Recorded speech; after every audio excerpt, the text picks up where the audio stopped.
ሰላም ውድ ቤተሰቦቼ እንዴት ናችሁ? ሰላም ናችሁ አላችሁ? እኔ በጣም ደህና ነኝ፣ ፈጣሪ ይመስገን።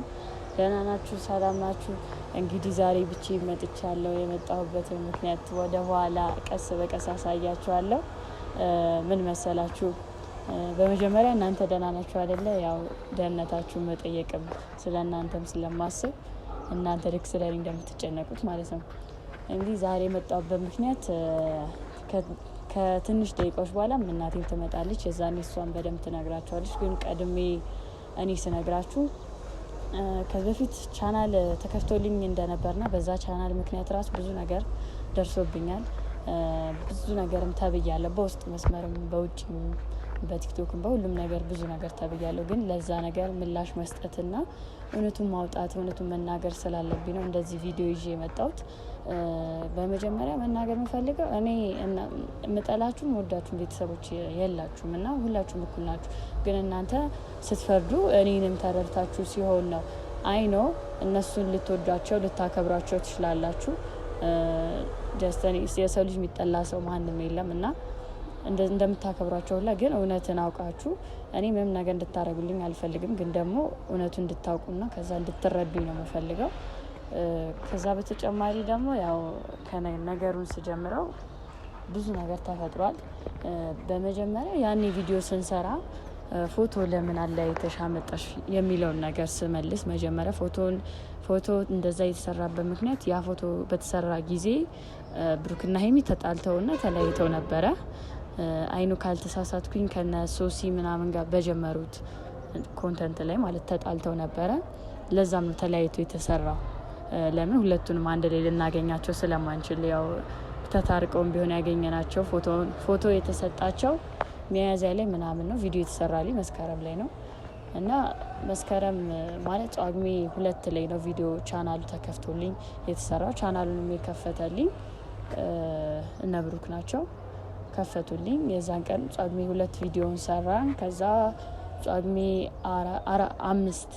5 ላይ ቻናሉ ጠፋ ማለት ነው ከኔ እና ያ ቻናል በሚጠፋ ሰዓትም እኔ ያን ያህል እኔ የማስበው በዛን ሰዓት እንዴት ነው ከዚህ በኋላ ቪዲዮ የምሰራው፣ ከዚህ በኋላ እንዴት ሰርቼ ነው እናቴንስ ምቀይረው የሚለው ነገር ነበረ እያሳሰበኝም እያስጨነቀኝም የነበረው። ብዙ ሰዎች በኮሜንት ደግሞ እኛ በስደት ላይ ነው ያለ ነው እና ቪዲዮ የባህል ቪዲዮ ስሪልን ባላችሁ መሰረት የባህል ቪዲዮ ቀርጬ ምናምን አስቀምጬ ነበር። ያ ቪዲዮ አለ አሁንም ለእንትንም ብዬ ለነሱ ማሳየቻቸው ነበረ። ከዛ ያን ቪዲዮ ቀርጬ ምናምን ልክ ቻናሌ ሳይ የለም እኔ ጋም፣ ከዛ እነሱ ጋም የለም ነው ያሉኝ እነሱ ጋም። ከዛ ለምንድነው ብዬ ስደውልለት ለሱ ማናጀር ወይም ካሜራማን ስደውልለት ቆይሽ ደውልልሻለሁ አለኝ። እሺ ብዬ ጠበቅኩኝ፣ ዝም አልኩት። ከዛ ሄድኩኝ ሰፈራቸው ቤታቸው ሄድኩኝ። ሄጄ ሳስጠራው አይ ማግኘት አልፈልግም ከፈለገች በስልክ አገናኘኝ ብሎ ጥበቃውን በስልክ አወራሁት። ብሩክን ሳወራውም ምንድን ያለኝ አንቺ ሽጠሹ ቢሆንስ ነው ያለኝ። እና አይ ነው እኔ እንደዛ እንደሚሸጥም አላውቅም ነበረ። ይሄን ያህል ዋጋ የሚያወጣም አይመስለኝም ነበር። ምክንያቱም ገና ክፍያ ያልጀመረ ዩቲዩብ አይ ነው ቫይራል ወጥቷል ምናምን እና እንዴት እንደዛ ሊሆን ይችላል የሚለው ነገር በጣም ግራ አጋባኝ። ከዛ እንዴት ማለት ለምንድን ነው እኔ የሚሸጠው ምን ጎሎኝ? አዎ ደሃ ልሆን እችላለሁ፣ ተሸግሬም ሊሆን ይችላል። ግን ደግሞ በዚህን ያልክ ማረግም ሰው አይደለም፣ የፈለገ ልጅም ሊሆን ይችላለሁ ብዬ ጠየኩት። እኔ አላቅም አመነጫጭቆ መለሰኝ። ኢትስ ኦኬ ብዬ ተመለስኩኝ። በዛ ሰዓት ሲሄድ ወደ ቤት ሲሄድ እያለቀሱ ነበር የሄድኩት። ምን ሆነሽ ነው ስትለኝ እንደዚህ ነው አልኳት ለእናቴ። እናቴና ያ ቪዲዮ ሲሰራ የነበረ አጎቴ ነበር ከካሜራ ጀርባ ሄዱ እነሱ። ከዛ ሄደው ጠየቁት። ምንም እንትን ሊል አልቻለም። እናቴ እያለቀሰች እንባዋ እየፈሰሰ ነው እሱን የለመነችው።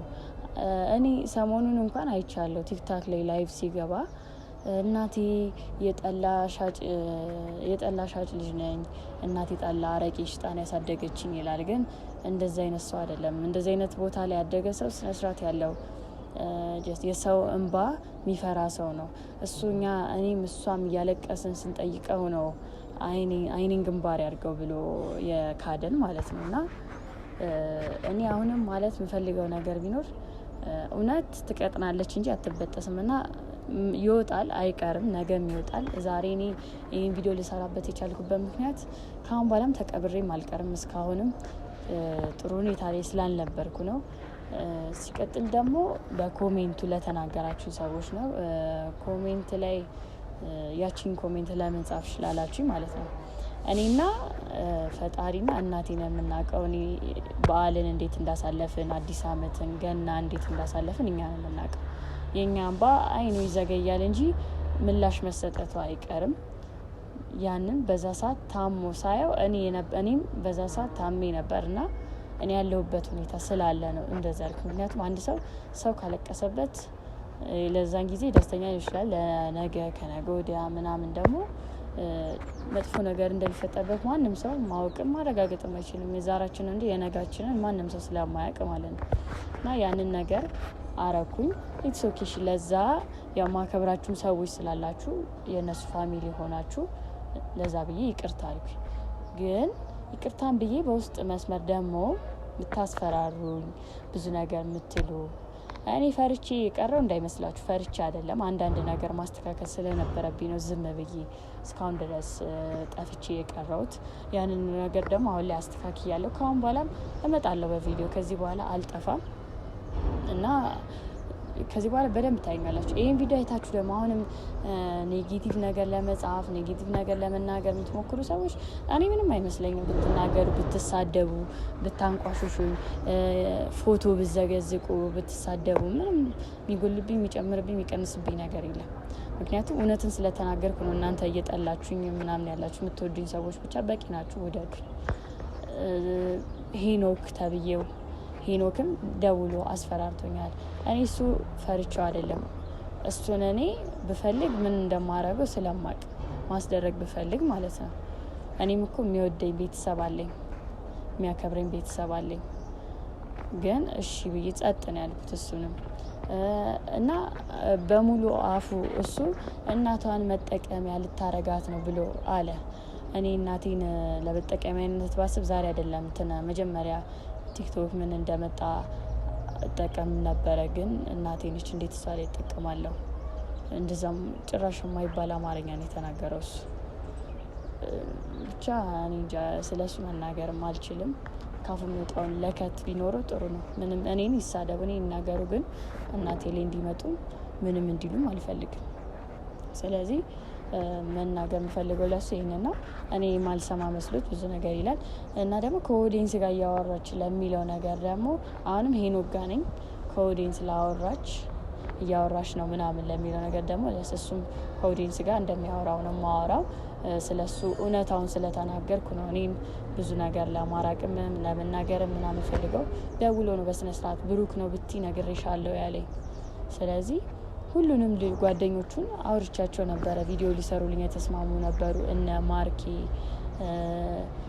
እነ ኤፍሬምም ከዛ በኋላም ቪዲዮ ሊሰራልኝ ነበር። አሁን በተከፈተው በዚህ ቻናል ቪዲዮ ሰራልኝ። ከዛ በኋላም ብዙ ጊዜ ልንገናኝ ነበረ። ከዛ ሄዶ የሆነ ነገር አለው ቀረ። ብዙ ልጆችን አስቀርቷቸዋል። ምክንያቱም እሷ እንደዚህ ነች ምናምን እያለ ሁሉም ልጆች ቪዲዮ እንዳይሰሩልኝ አድርጓል። እነ ብሩክ እነ ፍፄ ምናምን የሚባሉት ማለት ነው እንዳለ እና ብቻ እኔ ስለነሱ መናገር ምንም ማለትም አልችልም። ያጥረኛል ራሱ ክፋት በዚህ ጥግ ነው ብዬ አላስብም። እኔ እናንተ ልትወዳቸው ልታከብራቸው ትችላላችሁ ብያለሁ። አሁንም ቢሆን እኔም ሰውን አልጠላም፣ ግን የተደረገብኝን ነገር ደግሞ የምረሳ አይነት ሰውም አይደለሁም እና እኔና እሱ ምንም የሚያገናኝ ነገር የለም። እኔና ብሩክ የድሮ ፍቅረኛው ልካት ነው ምናምን ማን እንደሆነም አላውቅም። እኔም እንደናንተ በዩቲዩብ ነው የማውቀው። ጀስትኛ ሰፈር ገባ፣ አወራሁት፣ ጠየቁት፣ እሺ አለ፣ ሰራልኝ ቪዲዮ። ከዛ መልሶ ማጥፋቱ አያስፈልግም ነበር። እኔ የፈለገ ገና ልጅ ወይም ደግሞ ጀማሪ ዩቲዩበር ልመስላችሁ ይችላል። ስለ ዩቲዩብ ሳላውቅ ዩቲዩብ ላይ አልመጣም። አንድ ቻናል መጀመሪያ የተከፈተበት ሰውዬ ካልሆነ በስተቀር ማንም ሰው መሸጥ አይችልም። እኔ ህፃን አይደለሁም። ይሄን ያህል እንድታውቁት የምፈልገው ነገር እኔ ጋር የነበረው ኢሜይልና ፓስዋርዱ ነው። እነሱ ጋር ነው ክሬት አድርገው ያስቀመጡት።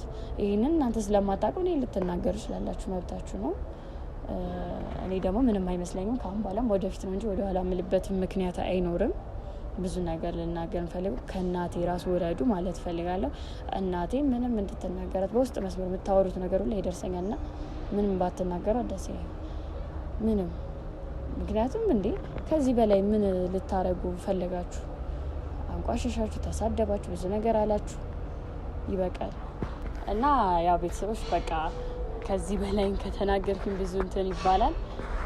እኔ ብዙ ኦዲየንሶችን አስገብቼ ብናገሩላ ስለኔ የሚያውቁት ብዙ ሰዎች አሉ። ስለኔ ብዙ ነገር የሚያውቁ እኔ እንኳን እንደነሱ አይደለም እንደዚህ ከሽጪ እንትን ለማለት ከምሸጠ ይልቅ እኮ ብሰራበት እንትን ብልበት እኮ በጣም ብዙ ገንዘብ መስራት ይችላል። ይሄ ቻናል ሽጬው 5000 6000 ብር ወይም 10000 ብር ያወጣል። ያለ አንድ ቀን ለሁለት ቀን ብታጠፋው ከዛ በኋላ ምን ትሆናል? እኔ እንደዚህ አይነት አላማ ሀሳብም አልነበረኝም። ብቻ እሺ እናንተ እንዳሰባችሁት እንዳልኩት ነው። እሱን ውስጡን ይበላዋል። እውነቱ ራሱ በሆነ ሰዓት መናገሩም መውጣቱም አይቀርም። ስለኔ ግድ ሰጥቶት እንትን እኔ ብዙ ስላየሁት ነው ሄዶ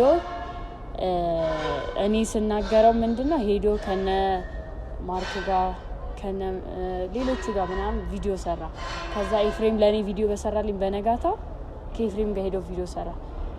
እኔ ገና ልጅ ነኝ። እኔ እንደዚህ ተንኮል አስበው አቀዶ ምንም ነገር ሊያመጣብኝ ምንም ሌላ አይችልም። እኔ ፈጣሪ ምናልባት በዚህ መንገድ እንኳን ህይወቴ ሊቀየር የማይችል ከሆነ ሌላ መንገድ ይኖራል። ግግም ብዬ በዚህ መንገድ ብቻ ካልተቀየርኩ ምን ላይ ነሰውም አይደለም። ብዙ አማራጭ ፈጣሪ ገና ልጅ ነኝ። ከዚህ በኋላ ብዙ ነገር ይጠብቀኛል። በብዙ መንገድ መቀየር የምችል ሰው ነኝ እኔ እንጂ የግዴታ በዚህ ካልሆነ ምናምን ብዬ እንትን አይደለም። አሁንም አብሮ የሚሰሩትን ልጆች ለምን ሰራችሁ እያለ ይናገር። ምክንያቱም ያደረገው ነገር ስለሆነ ባፋችሁ የወጣ ነገር ስለሰማው ነው። ልጅቷ እንደዚህ ነች እኛ እንሰራላትም እስከ ማለት ደርሳችኋል። ሲደወላቸው ስልክ አያነሱም። ብዙ ልጆች የእሱ ጓደኞች እነ ኤፍሬም እነ ማርኬ እንሰራልሻለን ብለው እነ ቡኒ ከዛ እሱ እንትን ሲላቸው ያልሰሩልኝ ማለት ነው። ስልካቸውም አያነሱ። ብቻ ይሄ ነው። እኔ ከዚህ በላይ ምንም መናገርም አልችልም። እናቴ ነጣራትና እሷ ደግሞ ትንሽ ነገር ትጨምርላቸዋለች። ያው እሷ ሰሞኑን ሀዘን ላይ ነች ያለችው ምናምን ብዙ እንድትናገር አልጠብቅም። ያን ያህል የመናገር እንትኑም የላትም ልምዱም የላትም። ግን ለጥራትና ከዛ ከሷ ጋር ደግሞ እናወራለን። ያው እናቴ መታለች ያለውን ነገር ደግሞ ከሷ አንደበት ትሰማላችሁ። ያ ብዙ ሰዎች እሷም እንድትናገር ፈልጋችሁ ነበርና እናቴ ተናገሪ የዛን ጊዜ የተፈጠረውን ነገር ያለውን ነገር ምናምን። ምን የተፈጠረው ነገር ሄጄ ጠይቄያለሁ። በቻልኩት ሄጄ እሱን ስጠይቀው እባክህ የዛሬን እንኳን አመት ባልዋልበት ብለው ምንም ማድረግ አልችልም። ስለዚህ ራሷ ናት የሸጠችው እኛ አይደለንም። ራሷ ሽጣ ዙራ እንደገና ለማባበል ነው ያለኝ። ለምኜዋለሁ። ለምኜው ቢሲለው እንትን ስልኩንም አላነሳም። በሰዓቱ ሲሄድ ስልኩንም አያነሳም። አጎቴንም ይዤ ነበር ለመጠየቅ ግን እሱ ፍቃደኛ አልሆነም። ዘበኛ የለም በሉ እያለ ነው ሲመልስ የነበረው። ብዙ ነገር ያደረገውና አመት ባል በሙሉ ውለት አልዋልኩም። እኔ ራሱ አመት ባል ብለምነው እምቢ ስላለኝ እሷም ተረብሻ ነው የዋለችው። ከዛም በኋላ እንደውም ለመስራት ስሪ ብላት እንኳን ከዚህ በኋላ የስራ ቢቀርብ ብላ ያን ያህል ጊዜ ተታው የኖረችው በእነሱ ተናዳ ነው። እና እኔ ከሱ ምንም ጥቅም ፈልጌ አይደለም። የሰው እጅ ጠብቄ ማድር አይደለም። እናቷን መጠቀም ያርጋት የሚለው እኔ ከሱ ምንም ጥቅም አይገኝም። ምንም እንዲጠቅመኝም አልፈልግም። ልጄ ከሰው ጋር እንድትውል ልጄ ሰርታ ራሷን እንድትል ስለፈለኩ እንጂ እናቷን መጠቀም ያርጋት ሲለኝ በአሁኑ ቪዲዮ ራሱ በጣም ተሰምቶኝ እኔ አልሰራም ብዬ ነበረ። ያው እሷ ስለጨነቀችኝ ነው የሰራሁት። ግን ለዚህ ሁሉ መፍትሄ ምንድነው? ኤፍሬም መጥቶ ከሰራ በኋላ ራሱ ኤፍሬም ከጎኗ ነኝ ብሎ ሄዶ ከዛ በኋላ ኤፍሬም ራሱ ስንደውልለት ስልክ አያነሳም። በእርግጥ አልተመቸኝም ነው ያለው። ኤፍሬም ይሄን ነገር በማድረጉ አመሰግናለሁ። እውነቴን ነው ይኑርልኝ እና ይጃብ እህት ሆንሻለሁ ብላ ነው ሄደችው። ከዛ በኋላ ምናልባት የሱ ጫና ሊሆን ይችላል። በእነሱ አንፈርድም። ስልክ አያነሱም። ላደረገልኝ ነገር ግን ማንም እዚህ ድረስ መጥቶ ደግሞ ይሄን ነገር አላደረገልኝም። እነሱ የሰሩትን ስራ ተንኮል መጀመሪያ ስላሰቡ ነው እንጂ ተንኮሉ መጀመሪያ ስላሰቡ ህጀ ልጠይቅ ልሂድና ከሰሩ ሊጠይቅ ብለ ሄዳ አሁኑን እንስራላት ብለው ወዲያው ሰርተው ነው ይህን ስራ የሰሩት።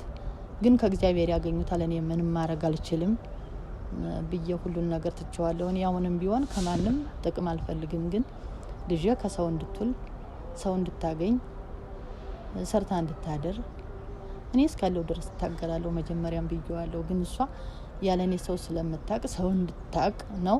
አሁንም ቢሆን እኔ ከሰው ጥቅም አልፈልግም። መጠቀም ያርጋት ያለኝ እኔ ከሰው ምንም ልጄ ግን ሰው ሆና ማየት እፈልጋለሁ።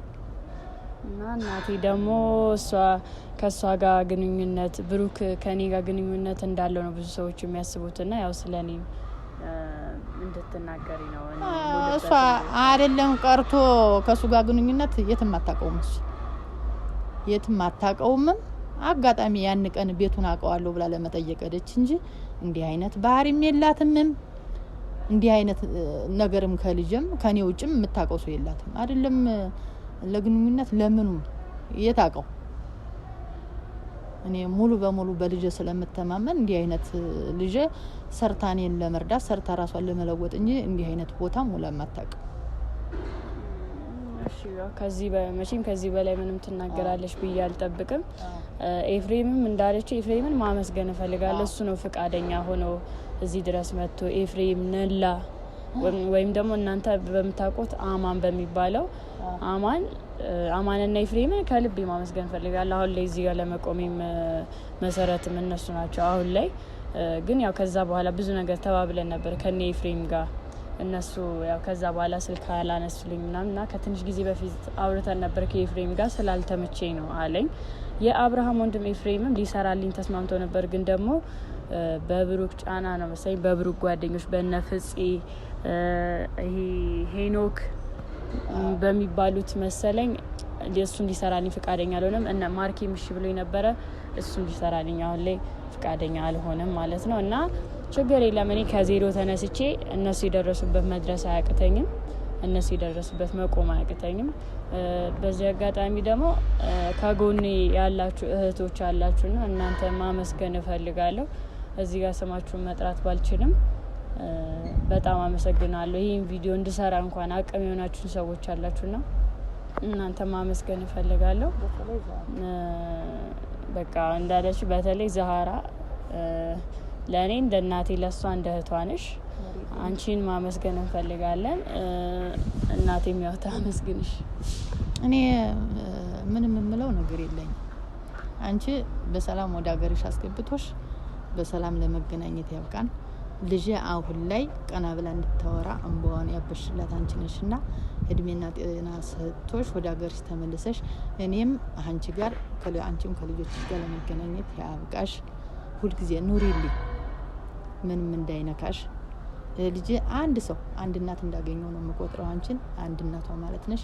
አመሰግናለሁ። ከዚህ በላይ ምንም ነገር የለም።